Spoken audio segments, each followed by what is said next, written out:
بالله من الشيطان الرجيم. بسم الله الرحمن الرحيم. قل أعوذ برب الناس ملك الناس إله الناس من شر الوسواس الخناس الذي يوسوس في صدور الناس من الجنة والناس. بسم الله الرحمن الرحيم. قل أعوذ برب الفلق من شر ما خلق ومن شر غاسق إذا وقب ومن شر النفاثات في العقد ومن شر حاسد إذا حسد. صدق اللہ العظیم. قل اعوذ برب الناس، کہہ دیجئے پناہ مانگتا ہوں میں لوگوں کے رب کی. ملک الناس، پناہ مانگتا ہوں میں لوگوں کے بادشاہ کی. الہ الناس، لوگوں کے معبود کی.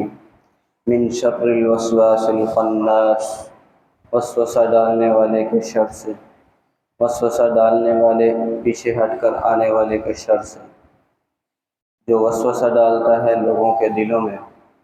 من الجنۃ والناس، جنوں سے اور انسانوں سے. قل اعوذ برب الفلق، کہہ دیجئے پناہ مانگتا ہوں میں صبح کے رب کی. من شر ما خلق، اور مخلوقات کے تمام شر سے، تمام مخلوقات کے شر سے. ومن شر غاسق اذا وقب، اور اندھیری رات کے شر سے جب وہ رات آ جائے. ومن شر النفاثات في العقد، اور پڑھ پڑھ کر پھونک مارنے والوں کی، اور پڑھ پڑھ کر گروں میں پھونک مارنے والیوں کے شر سے. ومن شر حاسد اذا حسد، اور حسد کرنے والوں کے شر سے جب وہ حسد کریں.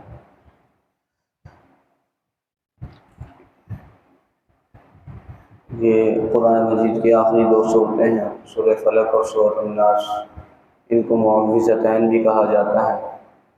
سورۃ الناس کی تفسیر تو ہو چکی ہے، اور ان دونوں کا شان نزول بھی بیان ہو چکا ہے گزشتہ درس میں.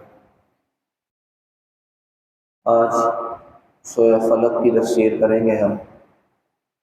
سورہ فلق جو ہے یہ مدنی صورت ہے، مدینہ منورہ میں نازل ہوئی. اس کی 5 آیات ہیں اور اس کا نام سورہ فلق ہے. فلق اس وجہ سے رکھا گیا ہے کہ سورہ فلق کی پہلی آیت میں لفظ فلق آ رہا ہے، اس لیے اسی پر اس کا نام سورہ فلق رکھا گیا.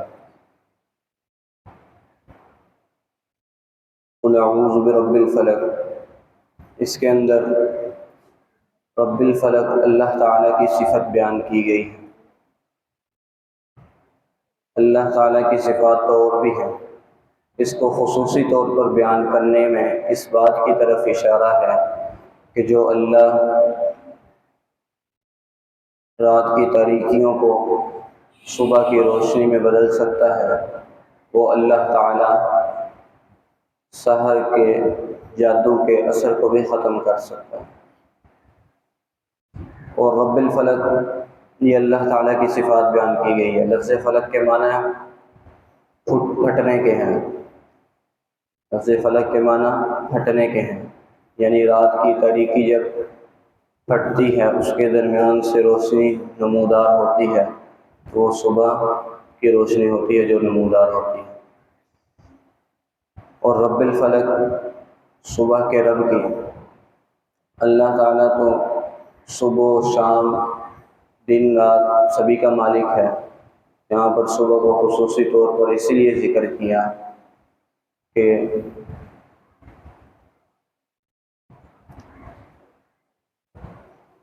رات جو ہے وہ اکثر جو ہے شرور اور آفات کا سبب بنتی ہے، اور دن کی روشنی، صبح کی روشنی ان شرور و آفات کو دور کر دیتی ہے.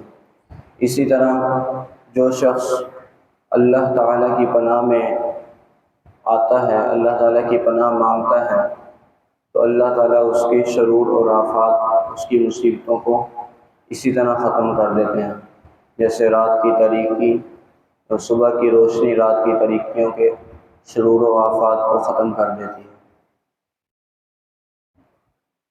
اللہ سبحانہ و تعالیٰ ہمیں اس کی صحیح سمجھ عطا فرمائے اور قرآن مجید کی ان آیات کو صحیح سمجھنے کی اور ان پر عمل کرنے کی اور اللہ تعالیٰ سے پناہ مانگنے کی توفیق نصیب فرمائے۔ وما علینا الا البلاغ۔